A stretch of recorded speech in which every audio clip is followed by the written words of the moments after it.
Welcome back. We're starting a little bit early. My name's Trina and my guest co-host. Hi, Elise Ellis. In for Michelle today. Michelle's out helping her kids do some stuff. It's a full-time job. It is. You just said you just came in going, oh, the kids. So thank you for taking the time out of your busy day to join me. This is Run It Studios presents Inspiring New Growth with Trina and usually Michelle, but Elise today, and it's networking in the 417. We're going to talk about networking things, specifically ING, Inspiring New Growth. If you're a member, make a comment. Let us know what chapter you're a part of. You are a member of the Amigos chapter. Yep. And let us know what business you have, if anything's coming up that you would like to promote, and we'll just go from there. So let's jump right into it. I want to know how networking has helped you. How long have you been doing it? Tell people what you do. Okay, so my name is Elise Ellis, and I am a local realtor here in the Springfield area, and I've been networking on and off for probably 7 years. I think that I took a break during the pandemic. Yeah. Because we all did. Yeah. And then I got back in with ING in 2020. Okay. I think it was maybe June of 2020. Yeah. So, and consistently with the Amigos chapter on Thursdays. We meet at Pasta Express on West Republic Road from 11:30 to 1. Yeah. And yeah, it's been great. Formed a lot of great relationships there. And lifelong friends. So yeah, that's, it's the best part. We were talking a little bit beforehand. Almost every networking group has at least 2 or 3 similar business fields that they have, like insurance agents, realtors, and stuff like that. And so it can be a lot to wade through the noise and make sure that you're heard and seen. Yep. How has networking helped you do that? So, one way is that we stand up every day or at every meeting and we give a little 30 seconds about ourselves or about our business. And had I not met Michelle, who's usually the co-host, I would have just been like, hey, I'm an agent, sell with me. And she's actually helped me narrow down what I say, and how I say it so that I can be very specific and say, look, today I'm looking for sellers in this age group and this is my specialty, or my other specialty is working with first-time home buyers, and the challenges with first-time home buyers is, blah, blah, blah, and just go straight into a 30-second elevator speech, for lack of better words, so that people are very clear and concise and not just lump me in the group with all the other real estate agents in the area. Yeah, she's really good at that, at helping you understand what you do best and helping you illuminate. Like we've been seeing on her posts, people can be an illuminator or a dimmer. Yeah. And she's great at helping you illuminate and you be an illuminator and shine your gifts and make it really beneficial for what you do and how you can help others. Yeah. So, what's one of the things that you would tell someone else about networking that may be a little reluctant to come check out a group? Well, I'm not going to sugarcoat it. It is work. It is a job. I mean, there are things that you need to do when you are networking. You need to be open to speaking to other people that you don't know and making them feel welcome. Because somebody at some point stepped out of their comfort zone to make you feel welcome when you first came to the group. And so that hour and a half that we're in our meetings, we need to really be intentional with using that time and using that time to find out what motivates other people or what's important to other people, because you never know when you might find something on the personal level, not just on the business side. Yeah. And you need to also take the time and find out about their business. Like I said, people think, oh, she's just a real estate agent. Well, no, there's a lot more that goes into there's a lot. Yeah. Real estate agent. Just like in my group, we have Tony Yarborough, who is Exquisite Renovations, and he does roofing and windows, and he does some renovations.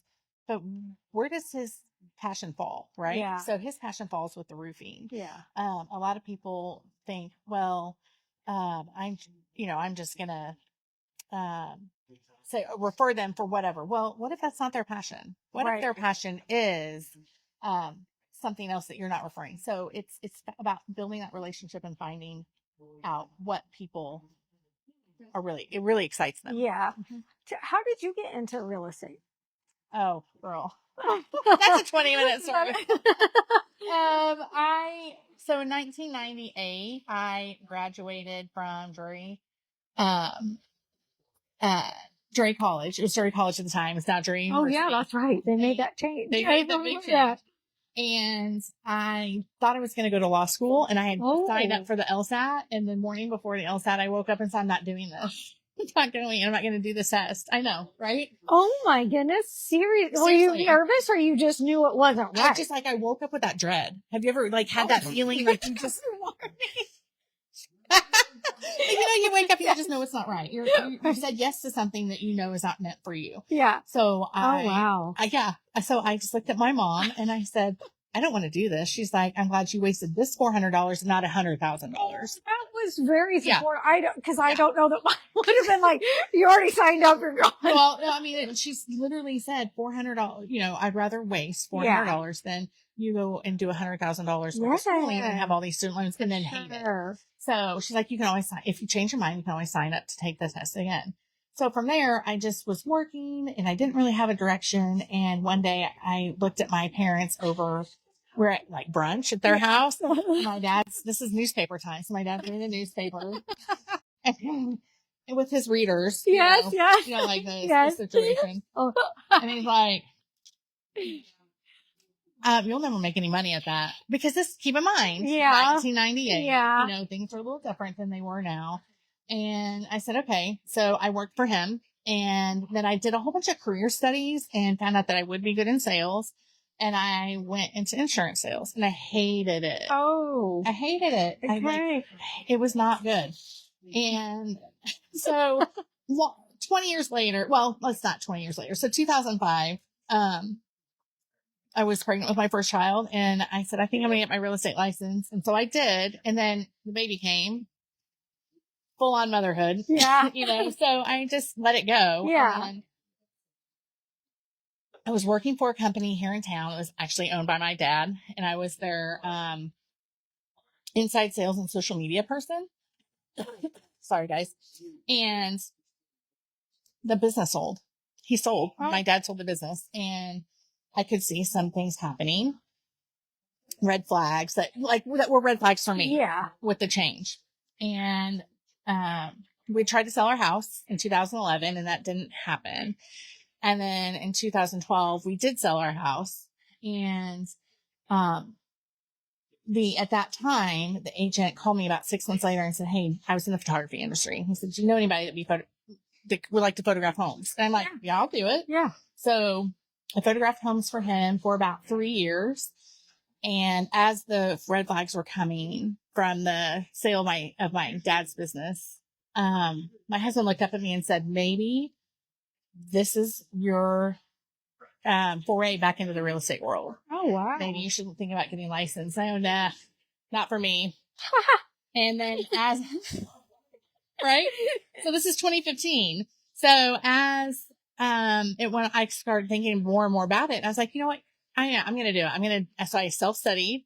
I was working in my full-time job. I was photographing homes. I had kids, and I self-studied for the real estate exam. It took me 6 months. Okay. So 6 months later, I take the test, and I failed it the first time, which I had passed it when I previously took the test. I passed it the first time. Okay. So you had parent brain and all of that stuff. So I did a brain dump and wrote down everything I could remember from the test. Yeah. And then I took the test again, and 3 days later, and I passed. And I just, from that point, just went 6 months. I did work both jobs for 6 months. And then in April of 2016, I left my, full-time job and just went full-time in real estate and haven't looked back. So the photography part, why not keep doing that? Because that's a big niche. Is it not enough to be full-time? So I could do my own listing photographs, but the processing on the back end was taking too much time. Okay. My time was better spent. Hiring that out and paying a dedicated photographer, and while I do other business generating activities. Yeah. Yeah. And that's important to recognize when to outsource or what leverage it off. Yeah. Yeah. Mm-hmm. So I find that really interesting, because I feel like a lot of people well, first of all, get stuck in feeling like they have to do what they went to school to do and stay on that path. Right. And things have changed. Yeah. People change jobs a lot more than they ever used to. You got in your job and you were going to retire from that, you know? That was the big thing. Like when I graduated in 1998, it was get a job, stay there, get a 401k and stay at that job for 30 years. And then when you retire, even if you hated it, but when you retired, you're supposed to have $1 million. Well, that's not what's going to happen. No. So, I'm seeing like I have a college student and he's chasing his dream of playing baseball. Yeah. But he's like, what am I going to do? I'm like, well, you want to coach. And he's getting his first taste of coaching this summer. But he's also asking like, should I get into real estate? Should I go this direction? And we're like, chase your dream as long as you can. Yeah. You know, if you want to play baseball, it's till somebody tells you you can't play. Yeah. You need to chase it. But real estate is a great career. If you focus on it as a career and as a business and not just a hobby. Yeah. Which we have a lot of hobbyists. Well, and it's nice too, to feed into different interests. Mm-hmm. That's another thing. It seemed like you had to pick one thing and focus on that. We're all multidimensional. Yep. We all have so many interests and it is hard to give 100% all the time to each one, but there's nothing wrong with, you know, feeding into some of those and nurturing them because you never know when it may move to the front of the line. Right.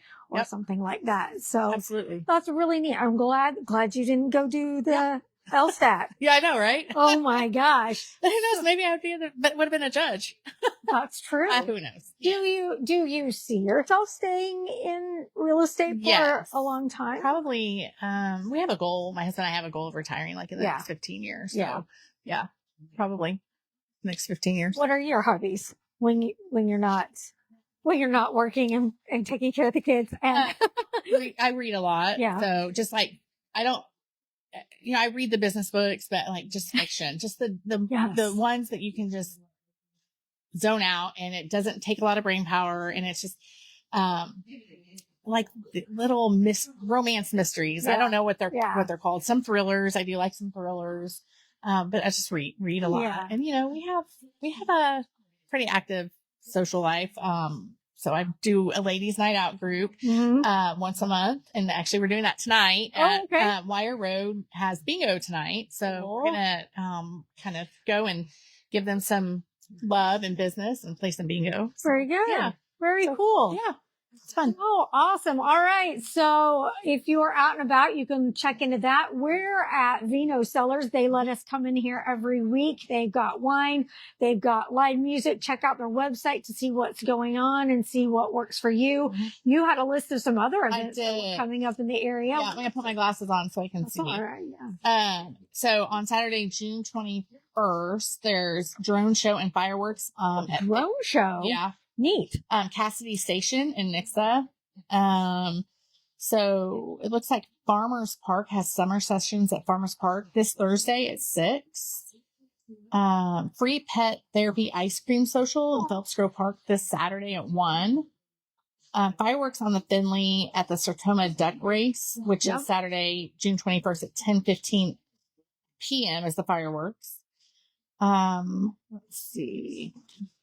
Today at 7 is Dallas Jones and Friends Summer Concert Series on Florence Avenue in Springfield. It's event by the Springfield Little Theater Education Department.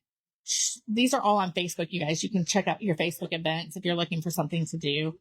Plants and Pints, Wire Road Brewing, Saturday at 10. I mean, there's a ton of stuff happening in our area. You know, when people say, there's nothing going on in the Springfield area. Oh, there's so much stuff. You just have to look for it. You have to look for it. I can't believe we're also in the fireworks season already. My good grief, where does the time go? Yeah. So I was thinking another thing while you were talking about that, like if someone is interested in learning more about how to get into real estate, talk about real quick, like there's different types you can get your real estate license, and then there's something else too. And I'm not thinking right now. Well, it's brokers. So what's the difference? What's that mean? So, there are 2 licenses in the state of Missouri, and I say the state of Missouri because I'm not licensed outside the state of Missouri. So I'm sure that there's something similar for the other states, but the, first license you get is a salesperson's license. It is. Hi, Michelle. Michelle's watching. Oh, hi, Michelle. The first, I don't have my glasses on. So the first license is salesperson's license.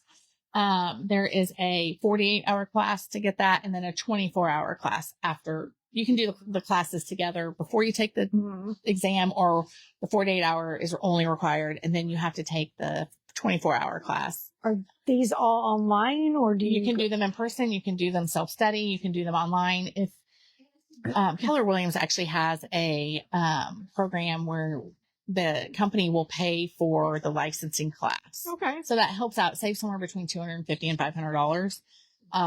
So that's a nice benefit. Then after, you've been licensed for 2 years, you can take the broker's class and test. You have to have 2 years of experience, in order to take your broker's license, and your broker's license just gives you more responsibility. Okay. Really. I mean, so each agency, so each brokerage has a broker, and the broker is kind of like the governing body of the brokerage. So you cannot have a brokerage without a broker. Okay. So whenever I have a potential issue pop up, my first call is my broker. I see. Hey, so tell me what your interpretation of this, of the contract is, or, hey, what would you do with this situation? You know, those type of things. Okay. So, we love our brokers. Brokers provide us with, guidance, and they, like I said earlier, they interpret the contract for us, and they help keep us out of trouble. Okay. Have you thought about doing that, or no, you just don't want it? It's too much. Just at this point, I just don't have a need to. I don't make any more money with a broker's license. It's just more responsibility. Gotcha. And at some point, I may want to do that for my own personal growth, because I have been in the industry for 10 years now. And so maybe we'll see. Yeah. Yeah. All right. Yeah. How can people get in touch with you? You can find me on Facebook, on Instagram. I do have some TikTok, but I don't really. We should change them. Those are so fun. I know. We could do some fun stuff. I need to do more. But, so you can find me. It's just under Elise Ellis. I do have a business page. I do not really update the business page. Okay. You can just follow me on Facebook. If you can add me as friends, I think I still have some friend capability. But my phone number, that's probably the best way. Okay. Is a text message or a phone call, 417-576-2661. Yeah. So 417-576-2661. Yeah.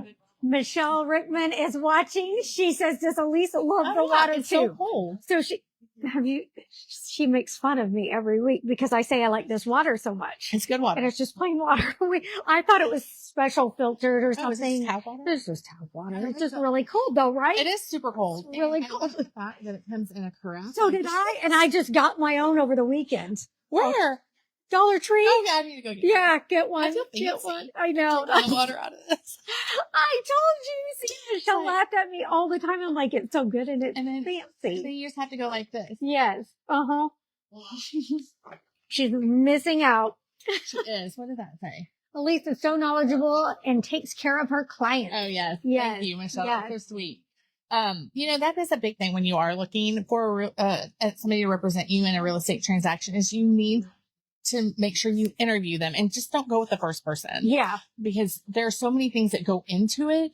You need somebody that you communicate well with, and that is asking you the great questions. Like if they're just saying, okay, well, what do you want to offer? Well, that's not a great question. No. Let's talk about why you want to offer that price that you want to offer.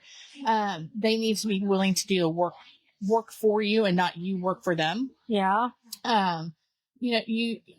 I was telling you earlier before we went online that I was working with a client this weekend, a husband and wife client, and what they said that they were wanting, we were not finding. Mm-hmm. We'd find it, but it would need a lot of work.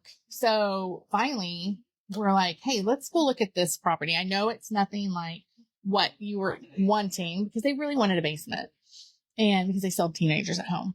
This one doesn't have a basement, but it has a garage, like a detached garage where they could hang out.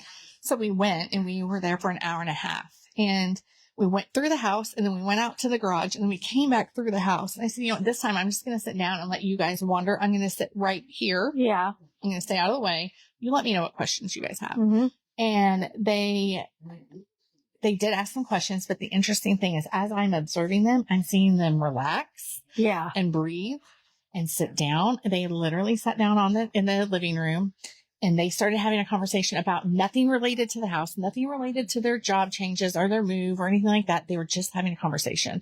And so I eventually waited for a break in their conversation. Yeah. And I stood up and walked into the living room and I sat down with them. So I'm on their level, right? It's all about reading the body language. I said, do you all know what I'm seeing? And they said, no. I said, you're comfortable here. Yeah. You're peaceful here. Yes. What do you all think? And they're like, oh, we didn't realize. Yeah. They're like, we didn't realize that we were sitting down and having a conversation. I said, you're having a conversation that's not about anything. All of this. It's just a conversation. And so anyway, we eventually ended up putting the house in their contract and which is great because it's super exciting for them. Yeah. They feel at peace. They feel settled. Their teenager will be able to start school on time. They have a place to be. But if your agent isn't doing stuff like that for you or recognizing the nonverbal signals, the body language, you need to find a different agent. Yeah. You need to be working with people who know what they're doing. Yeah. And it is. It's very important. For example, for us, it's important to find a place where we can walk our dogs, where it's not going to be so busy that we're hitting the ditch all the time. And if our agent doesn't recognize that and keep showing us these videos, it's not going to work. It's not going to work. And today with social media, there are a lot of platforms for people to say, hey, I'm looking for this and I don't want that. And so if you can't, don't force yourself and just let it happen. Like you said, kind of have this conversation, go see a house and see if it works. Yeah. If it doesn't, you guys don't have to work together. Yeah. You don't have to buy that house. Yeah. You don't have to work together. Yeah, exactly. And we can just anyway, there's a lot more goes into it than just opening a door for somebody. Really does. Yeah. Yeah. So, a lot of it relationship building, a lot of, I want clients for life. Yeah. So not every agent wants clients for life. Yeah. I want clients for life. I want to know, I want to cry with you when the exciting and things happen. And I want to celebrate when the kids get married or when you retire or whatever it is. I want to be there with you, not just through the real estate transaction. Yeah, for that one pencil whip can be done. Yeah. So and that's what makes some agents stand out from each other is where their heart lies and what they really care about. Yeah. For example, I have another client that just posted on Facebook today that she is finally got her teaching certificate. And she's like, and she posted, she's like, look who's a licensed teacher. And I was like, that's amazing. Congratulations. So, things like maybe a little thank you card with a gift card to Seven Brew or Vino or whatever she doesn't drink, but like a locally owned. Yeah. Something to celebrate them. Yeah. Very good. So anyway. Cool. Well, good. So there you go. If you're looking for someone to start a connection with, Elise Ellis, and you can find her on Facebook, and it's just Elise Ellis. Elise Ellis. Yeah. ELISEELLIS. And I'm on all the socials. I don't do Snapchat. I mean, I have it, but I don't check it. So don't send me a snap because it'll go unread. I joked with some younger girls the other day. I'm like, you still use that? And they're like, they're like, mostly for this game between us. And I'm like, okay, I thought it was because I was super, super old, which still may be, but that's okay. I mean, I just can't get used to it. I used to use it all the time. I just don't do it. Hi, Billy Wiegand with Mountain Pine Studios. He says hi. Yep. So I'm like, how do you see that? I need my glasses. Well, it's far enough away I can see that.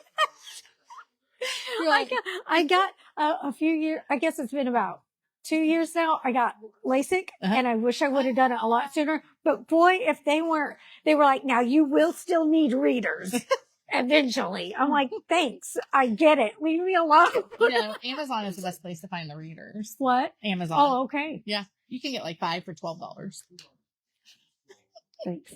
Not yet. I refuse. Not yet. It's all good. All right. We will. Well, I think that's all we have for today. Okay. That sounds great. That's it. We will be back next week. Maybe Michelle will show up. If not, we'll get Elise to come back. Somebody will be here with me. Have a great week. And if you want to be a guest, please hit us up. We'd love to have you come on and talk about your business and what you're doing. If you want to watch more of the videos or maybe get involved with having a podcast for your business, let's talk runitstudios.com. I want one. We're going to do we should do another series with you. But I want my own podcast too. So oh, okay. Well, we can do that too. Let's talk about it. All right. See you later. Bye.